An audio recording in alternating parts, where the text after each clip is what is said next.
وبركاته. الحمد لله رب العالمين، الصلاة والسلام على أشرف الأنبياء والمرسلين سيدنا ونبينا محمد وعلى آله وأصحابه أجمعين. اللهم علمنا ما ينفعنا وانفعنا بما علمتنا وارزقنا علما ينفعنا. ربنا زدنا علما.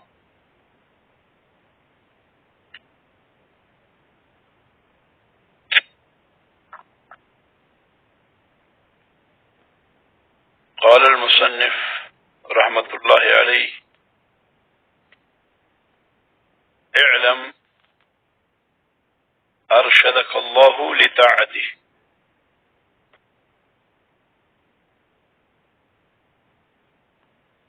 إن الحنيفية ملة إبراهيم أن تعبد الله وحده مخلصا له الدين، وبذلك أمر الله جميع الناس وخلقهم لها. ومعنى يعبدون يوحدون.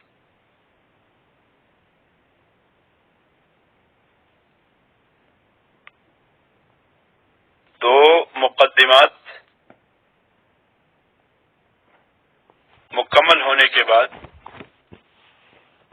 شیخ الاسلام محمد بن عبد الوہاب رحمۃ اللہ علیہ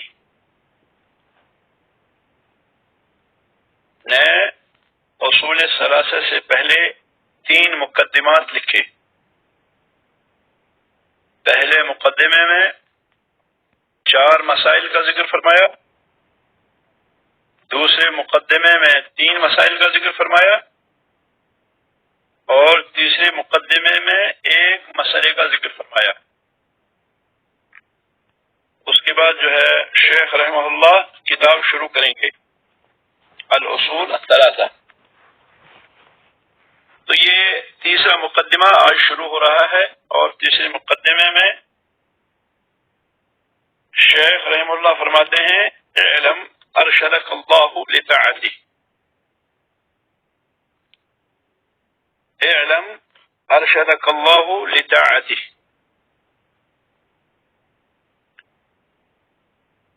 اعلم فعل امر ہے، اور فاعلہ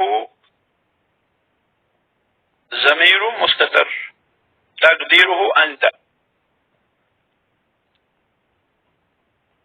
جان لو. اس کے بعد جملہ معترضہ بیان کیا شیخ نے رحمۃ اللہ علیہ: ارشدک اللہ لطاعته. ارشد یرشد ارشاد، یہ باب افعال سے ہے، اور اس کے معنی رہنمائی کرنا. اور ارشد یہاں پہ فعل واقع ہے، اور اس کا فاعل جو ہے وہ ہے ضمیر مستتر تقدیرہ ہوا. یہاں جو ہے ارشد فعل ہے، اور اس کا فاعل جو ہے وہ ہے اللہ، اور کا مفعول بھی. معنی ہوں گے اللہ تعالی آپ کی رہنمائی کرے، آپ کی رہبری کرے. لطاعته، لام حرف جر ہے، اور طاعتی مجرور مضاف. طاعتی مجرور مضاف، اور ہی مضاف الیہ. مانا ہوں گے اللہ تعالی آپ کی رہنمائی کرے لطاعته، اپنی اطاعت کی. یعنی اللہ تعالی آپ کو اپنی اطاعت کی رہبری فرمائے، اپنی اطاعت کی رہنمائی فرمائے، اپنی اطاعت کرنے کی توفیق دے.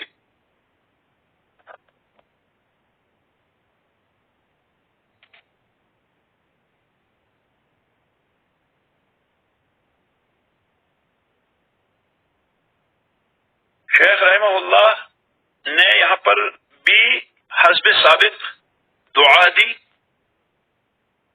جیسے اس سے پہلے فرمایا تھا رحمک اللہ، تو اسی طرح سے یہاں پہ فرمایا ارشدک اللہ، یہ بھی دعا ہے شیخ رحم اللہ کی طرف سے ہر اس شخص کے لیے جو اس کتاب کو پڑھے اور اس کتاب کو پڑھے سمجھ کر،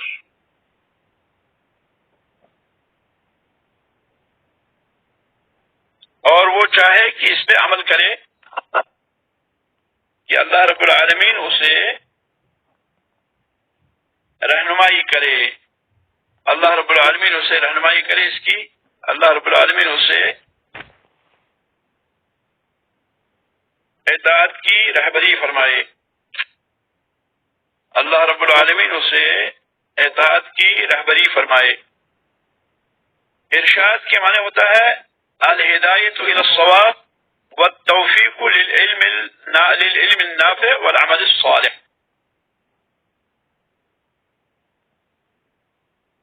درستگی کی ہدایت، درستگی کے طرف رہنمائی، اور علم نافع کی توفیق اور عمل صالح کی توفیق۔ جب ہم ارشد یرشد ارشاد کے معنی دیکھیں گے تو اس میں ہوتا ہے، پہلی بات اس میں تین چیزیں اس میں آتی ہیں۔ ایک، درستگی کی رہبری، یعنی صحیح کیا ہے اس کی رہبری، درست کیا ہے اس کی رہبری، اور پھر اس میں جو ہے علم نافع بھی شامل ہوتا ہے اور عمل صالح بھی۔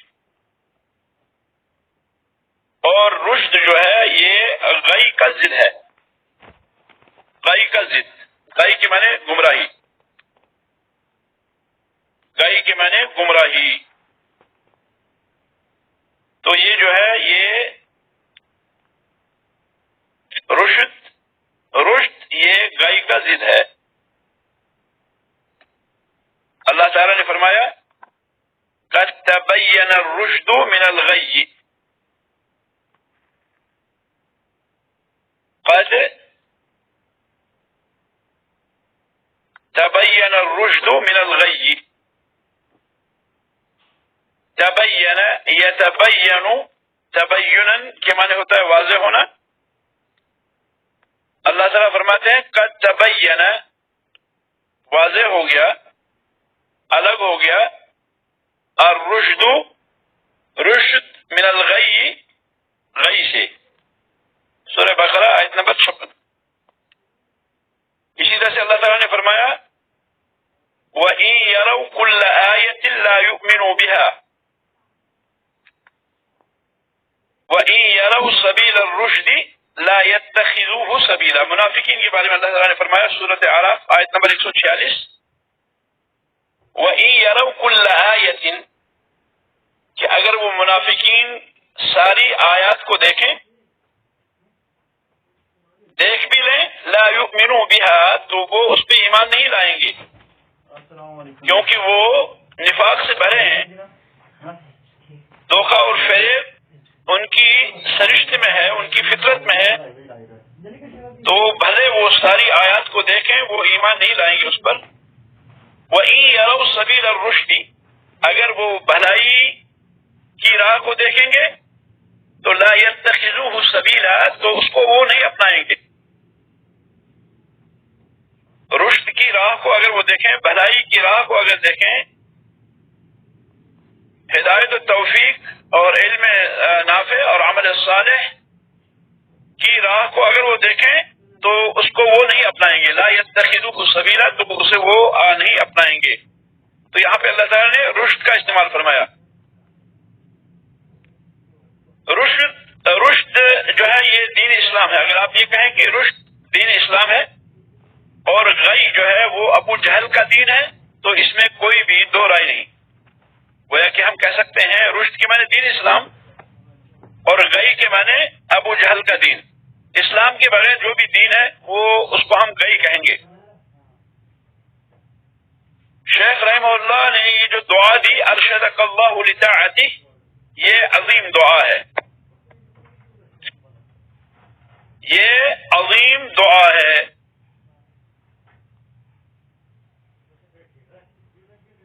ارشدک اللہ لطاعتہ، یہ عظیم ترین دعا ہے جو شیخ رحمہ اللہ نے اس کتابچے کے پڑھنے والے کو دی، کیونکہ اگر مسلمان کو اللہ تعالی اپنی اطاعت کی رہبری فرماتا ہے، اگر شخص کو اللہ تعالی اپنی اطاعت کرنے کی توفیق دیتا ہے، اپنی اطاعت کرنے کی رہبری فرماتا ہے، رہنمائی فرماتا ہے، تو دنیا اور آخرت میں یہ شخص سعادت مند بن گیا۔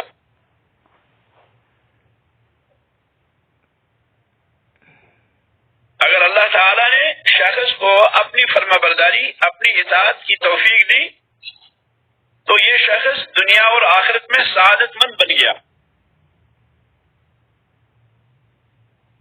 طاعت اور فرما برداری کس کو کہتے ہیں؟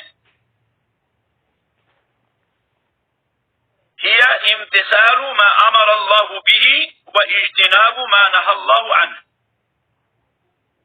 فرما برداری کہتے ہیں ہر اس چیز، ہر اس حکم کو اپنانا جس کا حکم اللہ تعالی نے دیا، اور ہر اس نہیں سے، ہر اس منہی عنہ چیز سے رک جانا، بچنا جس سے اللہ تعالی نے بچنے کا حکم دیا۔ اللہ تعالیٰ کے احکام کو اپنانا اور اللہ تعالیٰ کے نواہی سے بچنا، یہ ہے اطاعت۔ کہ اللہ تعالیٰ نے جو بھی حکم دیا ہے اس حکم میں آپ اللہ تعالیٰ کی اطاعت کریں، اس کو انجام دیں، اور اللہ تعالیٰ نے جس چیز سے منع فرمایا ہے اس نہیں سے آپ بچیں۔ آپ کا مقصد جو ہے وہ رضائی الہی ہو، آپ یہ کریں کہ آپ وہی کریں، اس چیز کو اپنائیں، اس حکم کو اپنائیں جس چیز کا حکم اللہ تعالیٰ نے دیا، اور آپ اس چیز سے بچیں جس سے اللہ تعالیٰ نے آپ کو روکا۔ آپ اللہ کی رضا چاہتے ہوں، آپ اللہ کے ثواب کی امید کرتے ہوں، اور آپ اللہ تعالیٰ کی سزا سے ڈرتے ہوں۔ تو اب جس شخص کو اللہ کی اطاعت کی توفیق ملی، جس شخص کو اللہ کی اطاعت کی رہنمائی ملی، تو وہ دنیا اور آخرت میں سعادت مند ہو گیا۔ تو یہ عظیم دعا ہے شیخ رحمہ اللہ کی طرف سے جو انہوں نے اس کتاب کے پڑھنے والے کو یا مخاطبین کو دی، اور یہ دلیل ہے اس بات کی کہ شیخ رحمۃ اللہ علیہ بہت ہی مخلص تھے۔ وہ یہ چاہتے تھے کہ آپ جو ہے وہ اللہ کے حقیقی بندے بنے، تاکہ دنیا اور آخرت کی سعادتوں سے آپ ہمکنار ہوں۔ تو اس کے بعد فرماتے ہیں ان الحنیفیت ملت ابراہیم۔ ان حرف مشبہ بالفعل، حرف توق کی تاکید، الحنیفیہ اس کا اسم، اور ملت یہ بدل ہے حنیفیہ کا، اور مضاف ابراہیم مضاف الیہ۔ یعنی شیخ فرماتے ہیں ان الحنیفیہ، بے شک کی حنیفیت، ملت ابراہیم، کون سی حنیفیت؟ جس کو آپ ملت ابراہیم کہتے ہیں۔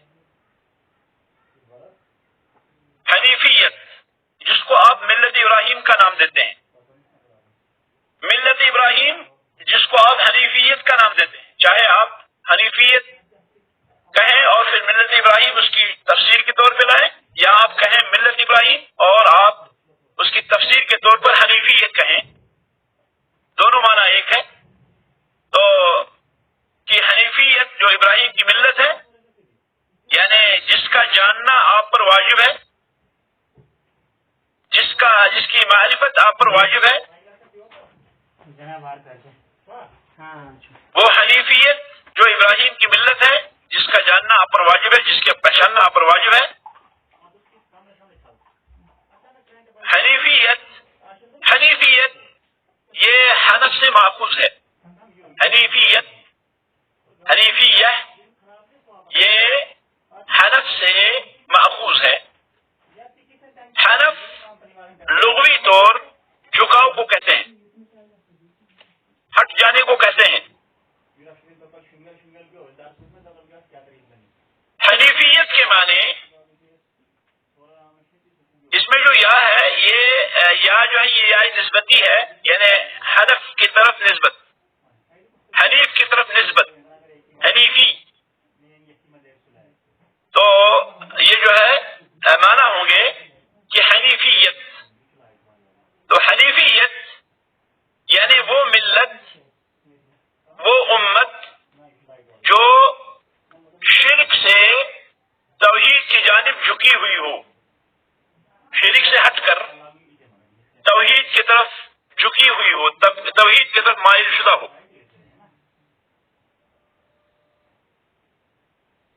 ابراہیم علیہ السلام حنیف تھے، مسلم تھے. حنیف تھے یعنی شرک سے وہ ہٹے ہوئے تھے اور وہ توحید کی طرف جھکے ہوئے تھے، توحید کی طرف مائل شدہ تھے. شرک سے اعراض کر کے توحید کی جانب وہ مائل تھے، اور اسی طرح وہ اللہ عز و جل کے اخلاص کی طرف جھکے ہوئے تھے. اللہ تعالیٰ نے فرمایا ان ابراہیم کان امتا قانتا للہ حنیفا ولم یک من المشرکین. سورۃ النحل آیت نمبر 120. ان ابراہیم کان امتا، بے شک ابراہیم علیہ السلام امت تھے، یہ ایک صفت. قانتا دوسری صفت، قانتا للہ. حنیفا تیسری صفت. ولم یک من المشرکین چوتھی صفت. 4 صفات کا بیان فرمایا اللہ رب العالمین نے ابراہیم علیہ السلام کے بارے میں. فرمایا امت تھے، قانت تھے اللہ کے، حنیف تھے یعنی یکسو تھے اور مشرکین میں سے نہیں تھے. تو حنیف یہ ابراہیم علیہ السلام کے اوصاف میں سے ہے. یعنی اس کا معنی کیا ہے کہ وہ شرک سے ہٹے ہوئے تھے اور وہ کلی طور توحید کی جانب مائل تھے. شرک سے ہٹ کر وہ کلی طور توحید کی جانب مائل تھے. وہ توحید اور اخلاص کی جانب مکمل طور متوجہ تھے. قانت کے معنی فرما بردار. قانتا للہ اللہ کے مطیع تھے، امت تھے، اللہ کے فرما بردار تھے اور حنیف تھے اور وہ مشرکین میں سے نہ تھے.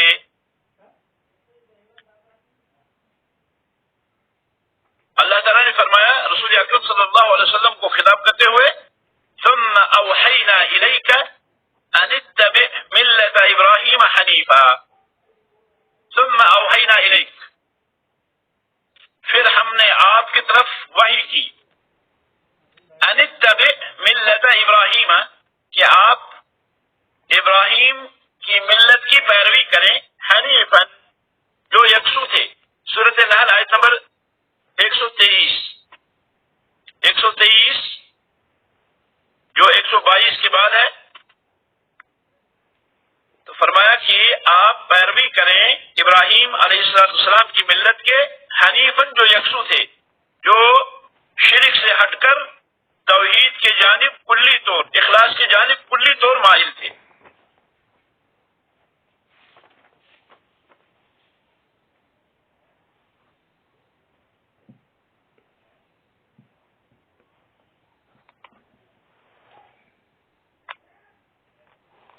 اسی طرح سے اللہ تعالیٰ نے فرمایا ما كان ابراہیم یہودیا ولا نصرانیا ولكن كان حنیفا مسلما وما كان من المشرکین. سورۃ آل عمران آیت نمبر 67.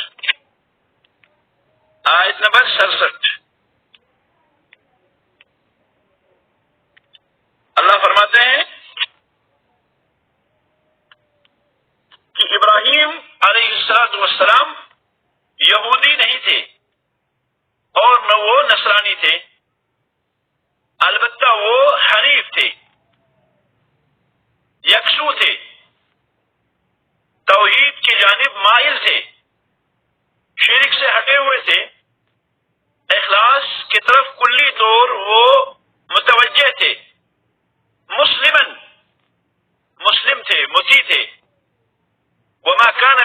المشرکین اور مشرکین میں سے نہیں تھے. تو یہ ابراہیم علیہ السلام کی عظیم صفات ہیں.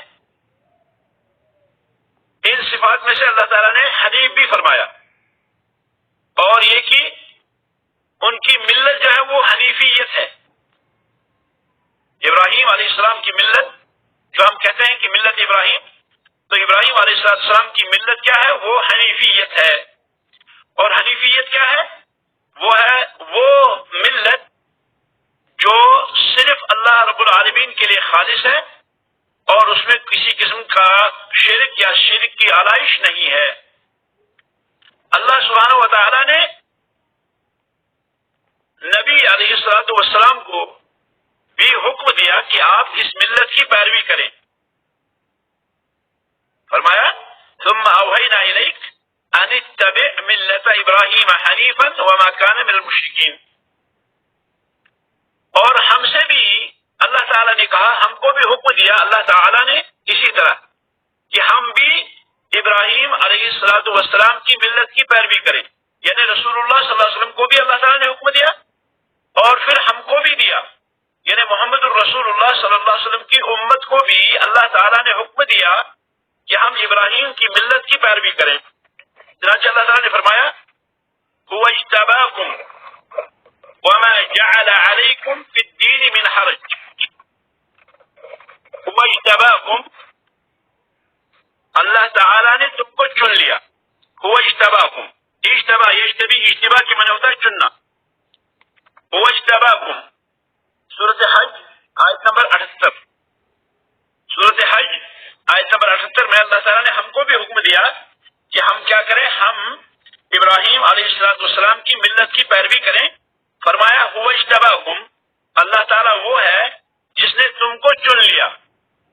وما جعل علیکم فی الدین من حرج، اور تم پر دین میں کوئی سختی نہیں رکھی، کوئی تنگی نہیں رکھی.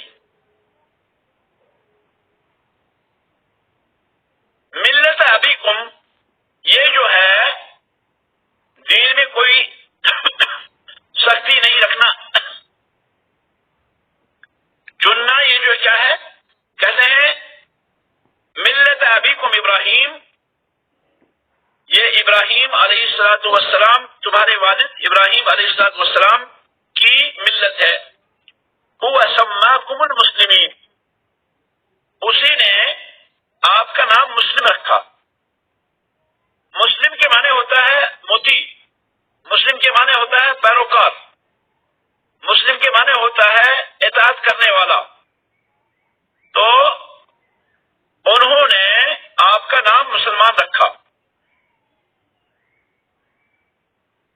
تو اس آیت کریمہ کے اندر ہم کو بھی حکم دیا کہ ہم کیا کریں؟ ہم ابراہیم علیہ السلام کی ملت کی پیروی کریں. اور یہ جو ہے یہ تمام رسولوں کا دین ہے.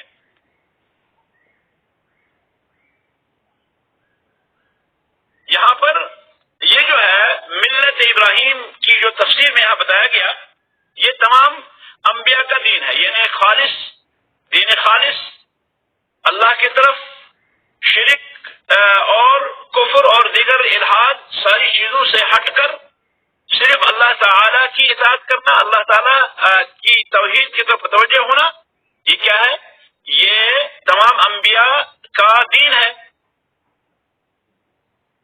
یہاں ابراہیم علیہ السلام کو خصوصی طور اللہ تعالی نے جو ذکر فرمایا وہ اس لیے کہ ابراہیم علیہ السلام نبی علیہ السلام کے بعد سب سے افضل نبی ہیں. محمد الرسول اللہ صلی اللہ علیہ وسلم کے بعد انبیاء میں سب سے افضل ابراہیم خلیل اللہ ہیں علیہ السلام. اور ابراہیم علیہ السلام نے توحید کی دعوت کی راہ میں بہت سی مصائب، بہت سے عذاب اور بہت سی آزمائشیں جو ہے صحیح برداشت کی، جو ابراہیم علیہ السلام کے علاوہ کسی اور کو نہ سہنی پڑی. لیکن ابراہیم علیہ السلام نے ان ساری آزمائشوں پہ، ان ساری عذاب پہ، ان ساری تکالیف پہ صبر کیا. ایک وجہ یہ کہ وہ نبی علیہ السلام کے بعد سب سے افضل نبی ہے، اور دوسری وجہ کہ وہ انبیاء کے والد ہیں، کیونکہ ان کے بعد جتنے بھی انبیاء آئے، ابراہیم علیہ السلام کے بعد جتنے بھی انبیاء آئے وہ سارے کے سارے ابراہیم علیہ السلام ہی کی ذریت سے آئے ہیں۔ تو گویا کہ حنیفیت جو ہے یہ تمام انبیاء کی ملت ہے، اور وہ توحید کی دعوت اور شرک سے ممانعت، شرک سے نہیں۔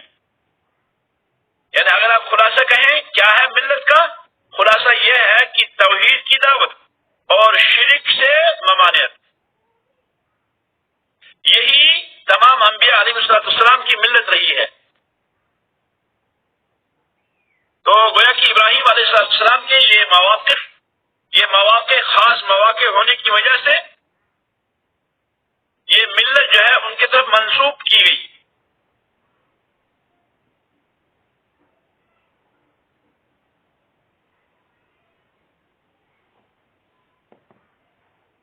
ابراہیم علیہ السلام کے بعد آنے والے سارے کے سارے انبیاء جو ہیں وہ ابراہیم کی ملت میں تھے، یعنی توحید کی ملت، اخلاص للہ کی ملت، اللہ ہی کے لیے اخلاص، اللہ ہی کے لیے دین کو اپنانا، یہ جو ہے کیا ہے، یہ ہے ملت توحید، یہ ہے ملت ابراہیم۔ تو گویا کہ جس ملت کی اتباع کا اللہ تعالی نے نبی علیہ السلام کو حکم دیا، اور جس ملت کی اتباع کا اللہ رب العالمین نے ہم کو حکم دیا، واجب ہے ہم پر کہ ہم اس کو پہچانیں کہ یہ ملت کیا ہے، کیونکہ مسلمان پہ واجب ہے کہ وہ جانے اس بات کو کہ اللہ تعالیٰ نے مجھ پر کیا واجب کیا ہے، اللہ تعالیٰ نے مجھ پر کیا چیز واجب کی ہے۔ جب اس کو واجب کا پتہ چلے گا تو وہ اس واجب کو اپنائے گا، اور تاکہ اس واجب کی ادائیگی میں کسی قسم کا خلل نہ ہو، اس لیے اس ملت کا پہچاننا ضروری ہے تاکہ آدمی اس کو اپنائے اور اس میں کسی قسم کا خلل نہ ہو۔ صرف انتساب کرنا معرفت کے بغیر، صرف منسوب ہونا اس ملت کی طرف کہ میں ملت ابراہیمی پہ ہوں، لیکن معرفت کے بغیر یہ پتہ ہی نہیں کہ ملت ابراہیم کیا ہے، یہ کافی نہیں ہے۔ بلکہ اگر کوئی شخص اسلام کی طرف منسوب ہوتا ہے، اپنی نسبت کرتا ہے میں مسلمان ہوں، لیکن اس کو اسلام کا پتہ ہی نہیں، تو یہ بھی کافی نہیں ہے۔ اس کو پتہ ہی نہیں کہ اسلام کے نواقص کیا ہیں، اس کو پتہ ہی نہیں کہ اسلام کے شرائع کیا ہیں، اس کو پتہ ہی نہیں کہ اسلام کے احکام کیا ہیں، تو صرف نسبت جو ہے اسلام کی طرف یہ کافی نہیں ہے۔ اسی طرح سے ابراہیم علیہ السلام کی ملت کی طرف نسبت انتساب کافی نہیں ہے، اس حال میں کہ ہمیں پتہ ہی نہ ہو کہ یہ ملت کیا ہے، اس لیے اس ملت کا جاننا ضروری ہے۔ کوئی سوال کرے بھائی ملت ابراہیمی کیا ہے، میں جواب دوں مجھے پتہ نہیں، تو صرف نام سے کوئی فرق نہیں پڑتا، نام سے کوئی فائدہ نہیں ہے۔ واجب ہے کہ ہم اس کو اچھی طرح سے جانیں تاکہ علی وجہ البصیرہ ہم اسی طریقے پہ چلیں، اور یہ کہ اس میں کسی قسم کا خلل نہ ہو۔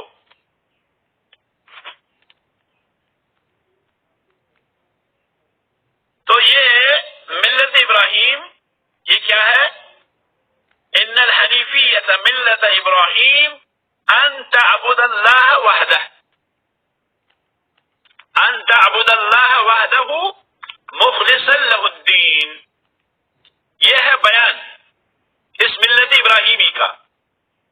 ان تعبد اللہ، کہ آپ عبادت کریں اللہ کی، مخلصاً جو ہے یہ حال ہے، خالص جانتے ہوئے، لہ الدین، اس کے لیے دین کو، یعنی یہ دین جو ہے یہ صرف اللہ کا ہے، آپ اس عقیدے کے ساتھ اللہ کی عبادت کریں۔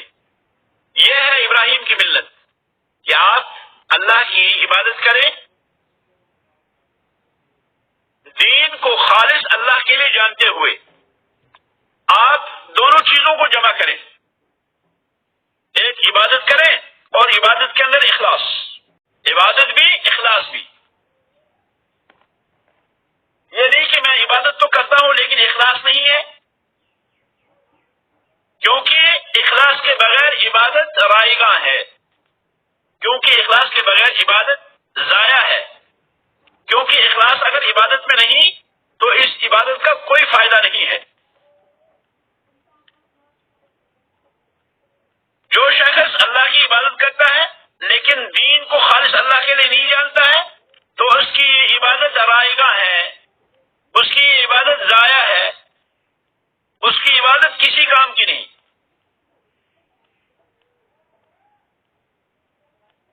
اگر کوئی شخص نماز پڑھتا ہے، روزے رکھتا ہے، حج کرتا ہے، عمرہ کرتا ہے، صدقہ کرتا ہے، خیرات کرتا ہے، بہت سی اطاعت کو انجام دیتا ہے، بہت سے نیک کام کرتا ہے، لیکن ان عبادات کی انجام دہی میں، ان اعمال کی انجام دہی میں وہ مخلص نہیں ہے،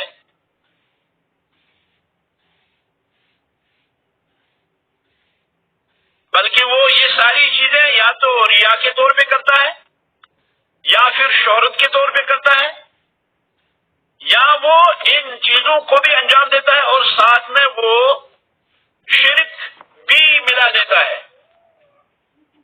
یعنی اگر کوئی شخص اللہ کی عبادت کرتا ہے، نماز پڑھتا ہے، روزہ رکھتا ہے، زکات دیتا ہے، ساری چیزیں کرتا ہے، لیکن وہ کیا ہے، وہ یہ سارے کام ریاکاری کے طور پہ کرتا ہے، دکھلانے کے لیے کرتا ہے، یا اس لیے کرتا ہے تاکہ شہرت ہو، مشہور ہو، یہ نمازی ہے، یہ روزے دار ہے، یہ حاجی ہے، یہ عمری ہے، وغیرہ وغیرہ۔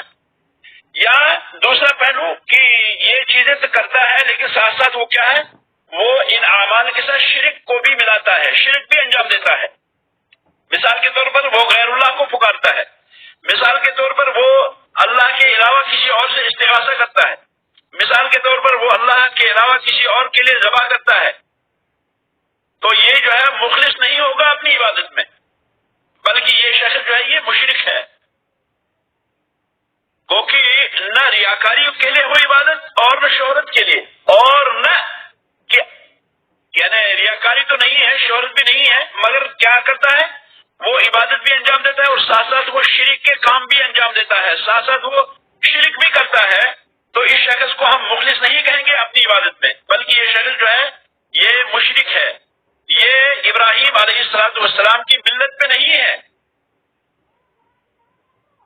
اسلام کی طرف منسوب اسلام کی نسبت رکھنے والے بہت سے لوگ ہیں جو شرک اکبر میں واقع ہوتے ہیں، جو شرک اکبر بھی کرتے ہیں، وہ اللہ کے علاوہ دوسروں کو پکارتے ہیں، وہ قبروں کی عبادت کرتے ہیں، وہ نذر و نیاز چڑھاتے ہیں، وہ طواف کرتے ہیں، وہ تبرک حاصل کرتے ہیں، وہ اموات سے استغاثہ کرتے ہیں، وغیرہ وغیرہ، اور دعویٰ ان کا یہ ہے کہ وہ مسلمان ہیں۔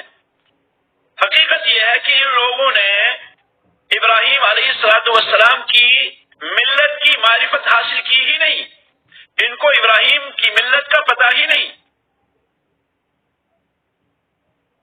اس ملت کا کہ جس پہ محمد الرسول اللہ صلی اللہ علیہ وسلم تھے، انہوں نے اس ملت کو پہچانا ہی نہیں، یا انہوں نے پہچانا لیکن پھر جو ہے مخالفت کی علی وجہ البصیرہ، اللہ کی پناہ، اور یہ جو ہے جان بوجھ کر مخالفت کرنا یہ زیادہ خطرناک ہے۔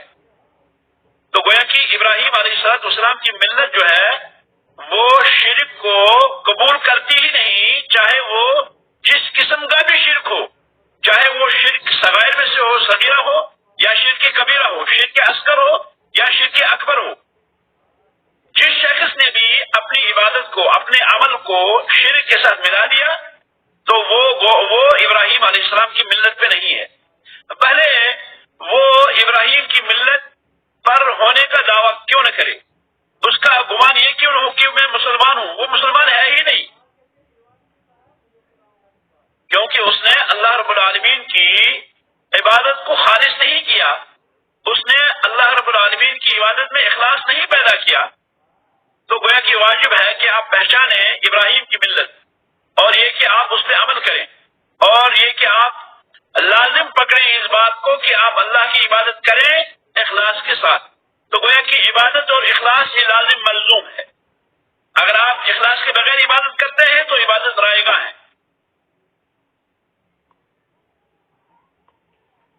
عبادت میں نہ شرک اصغر ہونا چاہیے نہ شرک اکبر ہونا چاہیے. یہ ہے ابراہیم علیہ السلام کی ملت جس کو حنیفیت ہم کہیں گے. وہ حنیفیت کی جو کلی طور شرک سے معرض ہے، شرک سے اعراض کرتی ہے، اور کلی طور وہ توحید کی جانب متوجہ ہوتی ہے کہ آپ اللہ کی عبادت کریں اللہ کے لیے دین کو خالص کرتے ہوئے. اس کے بعد شیخ فرماتے ہیں وَبِذَلِكَ أَمَرَ اللَّهُ جَمِيعَ النَّاسِ وَخَلَقَهُمْ لَهَا. وَبِذَلِكَ أَمَرَ اللَّهُ، اور اسی کا حکم دیا اللہ رب العالمین نے، اسی کا حکم دیا اللہ رب العالمین نے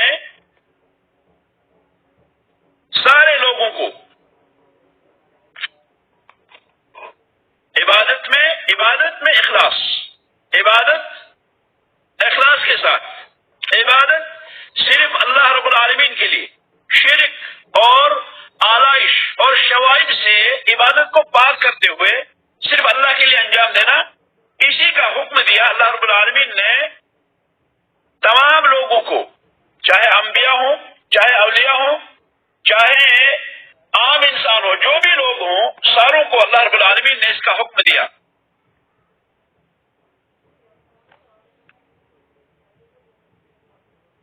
چاہے عربی ہوں چاہے عجمی ہوں، چاہے سفید ہوں چاہے کالے ہوں، چاہے گورے ہوں، جو بھی لوگ ہوں، آدم علیہ السلام کے زمانے سے لے کر دنیا کے آخری فرد بشر کی زندگی تک، آخری جو شخص مرے گا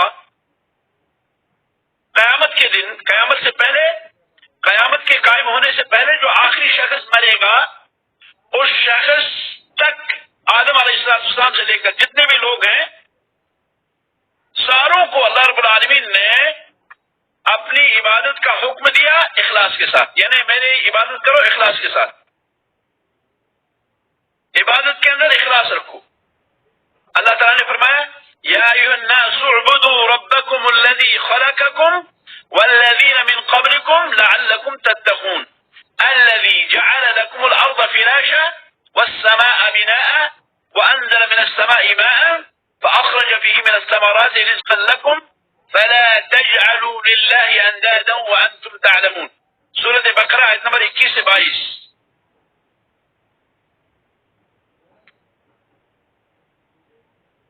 کہ اللہ کا کوئی شریک نہیں، اللہ کا کوئی مشابہ نہیں، اللہ کا کوئی نظیر نہیں، اللہ کا کوئی ہمسر نہیں. تو یہ جو ہے کیا ہے، یہ شرک سے نہیں ہے، شرک اکبر سے اور شرک اصغر سے. اللہ تعالیٰ نے اسی بات کا حکم تمام لوگوں کو دیا شروع سے لے کے آخر تک.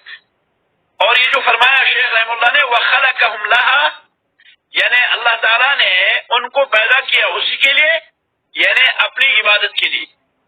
صرف اللہ وحدہ لا شریک کی عبادت کے لیے اللہ تعالیٰ نے پورے لوگوں کو پیدا کیا. جیسا کہ فرمایا وَمَا خَلَقْتُ الْجِنَّ وَالْإِنسَ إِلَّا لِيَعْبُدُونَ، سورہ زاریات آیت نمبر 56. وَمَا خَلَقْتُ الْجِنَّ وَالْإِنسَ إِلَّا لِيَعْبُدُونَ، میں نے جنوں اور انسانوں کو نہیں پیدا کیا مگر اس لیے تاکہ وہ میری عبادت کریں. اسی طرح سے حکم ہوا یا ایھا الناس اعبدوا ربکم الذی خلقکم. تو یہ شیخ رحم اللہ کا فرمانا خلقہم لہا وامرہم بہا، یہاں پر دو چیزوں کو جمع کیا شیخ نے، یعنی پیدا بھی اسی کے لیے کیا اور اسی کا حکم دیا. حکم بھی یہی دیا اور پیدا بھی اسی لیے کیا.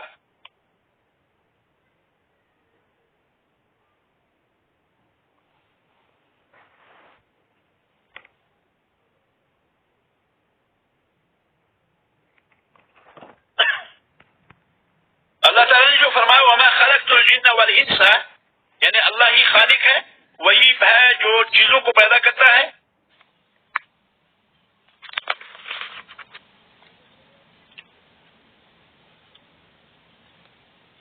انشاءاللہ یہ جو آیت ہے اس آیت پر کل پھر گفتگو ہوگی. آج اسی پہ اکتفا کرتے ہیں. سبحانک اللہم و بحمدک نشہد ان لا الہ الا اللہ نستغفرک و نتوب الیک.